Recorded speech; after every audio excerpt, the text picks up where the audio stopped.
അതേപോലെ ഓരോ സമയത്ത് ഓരോ ക്യാരക്ടർ വരുമ്പോൾ ആ ഒരു ട്രാൻസ്ഫോർമേഷൻ ഉണ്ടല്ലോ, ആ കഥാപാത്രം നമ്മൾ നല്ല രീതിയിൽ ബോഡി ഫിറ്റ് ചെയ്ത് ആ ഒരു പ്രോസസ്സിലൂടെ പോകണ്ടിരിക്കും. പെട്ടെന്ന് ഒരു കഥാപാത്രം വരുമ്പോൾ ഇത്രയൊന്നും വേണ്ട, ഇച്ചിരി വണ്ണം വെക്കണം, അല്ലെങ്കിൽ ഇതുപോലെ ആവണം എന്ന് പറഞ്ഞാൽ ഇതിലേക്ക് ആ കഥാപാത്രം കുറച്ച് സ്റ്റേജ് ചെയ്യുമ്പോൾ വേറൊരു ലുക്കിലോട്ട് ആവുന്നുണ്ട്.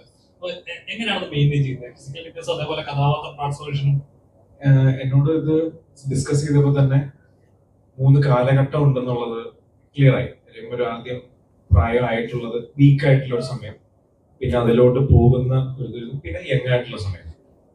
അപ്പൊ ഞാൻ പ്ലാൻ ചെയ്തിരുന്നത്, അതായത് പടത്തിന്റെ ഷൂട്ട് തുടങ്ങിയ സമയം പ്ലാൻ ചെയ്തിരുന്നത്, ആദ്യം നമ്മൾ ഏറ്റവും അവസാനത്തെ വീക്കായിട്ടുള്ളത് തുടങ്ങുന്നു, പിന്നെ മിഡ്, പിന്നെ ചെറുപ്പത്തിലോട്ട് പോകും. പ്ലാനിങ് എല്ലാം പൊളിഞ്ഞു കഴിഞ്ഞപ്പോ ആദ്യം ഞാൻ നല്ലപോലെ കുറച്ച് ഭക്ഷണമൊക്കെ കഴിച്ച് കുറച്ച് ഇത്തിരി ഒന്ന ഒരു വ്യത്യാസക്കാരി ഷർട്ട് ഇല്ലാതെ കുറെ സീനുണ്ട്. അപ്പൊ അതിനകത്ത് മനസ്സിലാവും ആൾക്കാർക്ക്, ഇതേ ഇവൻ മറ്റേ നരം മാത്രം ഇട്ട് നിൽക്കാനുള്ളൂ. അപ്പൊ അതിനുവേണ്ടി ഞാൻ ആദ്യം കഴിച്ച് തുടങ്ങി കഴിഞ്ഞപ്പോ രാവിലെ ചിലപ്പോ 6:30 അല്ലെങ്കിൽ സമയത്ത് എത്തണം. എവറിഡേ ഒരു 5 o'clock മുമ്പ് വർക്ക്ഔട്ട് ചെയ്യാനുള്ളതും ഭക്ഷണവും എല്ലാം കട്ട് ചെയ്ത്, ഷുഗറും അങ്ങനെയുള്ള എന്നെ കൊണ്ട് പറ്റുന്ന രീതിയിൽ. അത് കാണുമ്പോൾ അറിയാം തുടക്കത്തില് എന്റെ ശരീര വ്യത്യാസം തീരുന്ന സമയത്ത്. പക്ഷെ ഇതെല്ലാത്തിനും കൂടി നമുക്കാകെ 45 ദിവസം ഷൂട്ടിംഗ് ഡേയ്സ് ഉള്ളൂ. ഇതില് വരുത്തം വേണം. കാണിക്കാത്ത ഒരു ഇതാണത്, ഒരു ത്രെഡാണ്. അപ്പൊ ഇതെനിക്ക് എത്രത്തോളം കോൺഫിഡൻസ് ഉണ്ടായിരുന്നു, അല്ലെങ്കിൽ എടുത്ത് ഞാനത് ഭരിപ്പിക്കും, ആ ഒരു കോൺഫിഡൻസ് എത്രത്തോളം ഉണ്ടായിരുന്നു ചെയ്യുന്നത്? കോൺഫിഡൻസ് അത് ഇങ്ങനെ കഥ വിശ്വസിപ്പിച്ചെടുക്കണമല്ലോ. ഇങ്ങനത്തെ കഥകൾ നമ്മൾ പറയുന്ന പോലെയല്ലോ കാണുമ്പോൾ. അപ്പൊ നമ്മളിത് ബിൽഡ് ചെയ്ത് അങ്ങനെ ഒരു കോൺഫിഡൻസിലൊക്കെ പോയെന്നേ ഉള്ളൂ. കൂടുതലായിട്ട് ഈ ഒരു ത്രെഡ് എടുക്കാനുള്ള ഇൻസ്പിറേഷൻ ഉണ്ടായിരുന്നു? ഈ ത്രെഡ് അങ്ങനെ സ്പെഷ്യലായിട്ടൊന്നും ഇല്ല. മെയിനായിട്ട് ആ ക്യാരക്ടർ, അതായത് മാടൻ അങ്ങനെയുള്ള ഒരു കൺസെപ്റ്റ് അത് കൊണ്ടുവരാനുള്ള എന്റെ വീട് വയനാടാണ്, നാട്ടുമ്പുറം ആണ് വീടും. അപ്പൊ അവിടേക്ക് ഇങ്ങനത്തെ കെട്ടുകഥകൾ കുറെ ഇങ്ങനെ പറഞ്ഞു തരും, മറ്റേ മുത്തശ്ശി ടൈലിംഗ് അങ്ങനെ പറഞ്ഞു തരുമല്ലോ. അപ്പൊ അതിന്റെ ഒരു ഇതിൽ ഇങ്ങനെ ഒരു ത്രെഡ് വന്നപ്പോ അങ്ങനെ ഡെവലപ്പ് ചെയ്തതാണ്. എന്റെ പേര് ദീപ്തി, ഞാൻ ആസ്ട്രോളജിസ്റ്റ് ആങ്കറാണ്. അപ്പോൾ എന്റെ ക്വസ്റ്റ്യൻ അഖിലേനോടാണ്. അഖില ഇവിടെ നിന്നാണ്.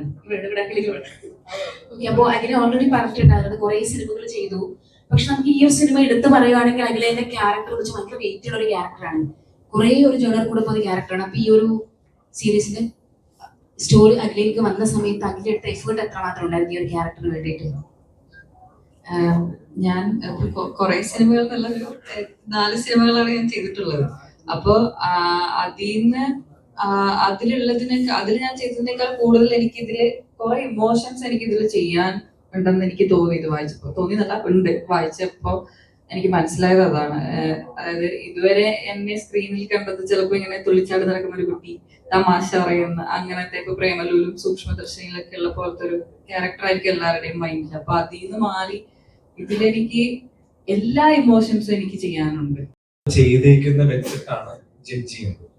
എന്റെ കാര്യത്തിന് വേണ്ടി പറഞ്ഞല്ലോ, ഞാൻ ചുമ്മാ പറയുന്നത്. നല്ല പ്രൊഫഷണൽ ആയിട്ടുള്ള പല രാജ്യങ്ങളിലും നടക്കുന്ന പോലെ ഒരു കാസ്റ്റിംഗ് നടക്കുമ്പോൾ നമ്മുടെ മച്ചമ്പിനെയും കൂട്ടുകാരെയും അടിക്കമ്പനിക്കാരെയും അല്ലാതെ പുറത്തൊന്നും ഇതേപോലെ ഒന്ന് ചെയ്യിപ്പിച്ചൊക്കെ നോക്കിക്കഴിഞ്ഞാൽ നല്ല നല്ല ടാലൻസിനെ ശരിക്കും എടുക്കാൻ പറ്റും. നമ്മുടെ ആ കംഫർട്ട് സോണൊന്നും വിട്ടു കഴിഞ്ഞാൽ. അപ്പൊ എനിക്ക് ഞാൻ ഏറ്റവും നന്ദിനോട് പറയാനുള്ളത്, എന്നെ കണ്ടിട്ട് പല ആൾക്കാർക്കും തോന്നാത്ത കാര്യം ഇവന് തോന്നിയല്ലോ, ഇവനെ കൊണ്ട് ചെയ്യിപ്പിക്കാൻ പറ്റുമായിരിക്കുള്ളൂ എന്ന് പറഞ്ഞ പോലെ ഒരുപാട് നല്ല ടാലന്റഡ് ആയിട്ടുള്ള ആൾക്കാരുണ്ട്. അപ്പൊ അവരൊക്കെ ചിലപ്പോ നമ്മളെ ഈ കംഫർട്ട് സോണിലുള്ള കമ്പനിക്കാരെ മാത്രം വിളിക്കാതെ പുറത്തുനിന്ന് വിളിച്ച് ചിലപ്പോൾ ചെയ്യിപ്പിച്ചോ നമ്മൾ പ്രതീക്ഷിക്കാത്ത ഔട്ട് കിട്ടും. ഇവനിൽ നിന്നും അല്ലെങ്കിൽ ഇങ്ങനൊരു ക്യാരക്ടറിനെ സാധാരണ ഉള്ളതിൽ നിന്ന് കുറച്ച് കിട്ടും. അതിനെനിക്ക് വേണമെങ്കിൽ ഞാനിത് റെഡിയായിരുന്നു, എന്ത് പണ്ടാരം നടന്നാലും ഞാനിത് വിടൂല എന്ന് റെഡിയായിരുന്നു. അവനാണ് എടുത്ത ഒരു എഫേർട്ടാണ്. ഇവനെ കൊണ്ട് ചിലപ്പോ ഇത് പറ്റുമായിരിക്കും എന്ന് തോന്നിയത് താങ്ക്സ് അവിടെ പറയണം. ഇതൊക്കെ ഗോസ്റ്റ് വിളിക്കാതെ എനിക്കിത് എത്തൂല്ലോ.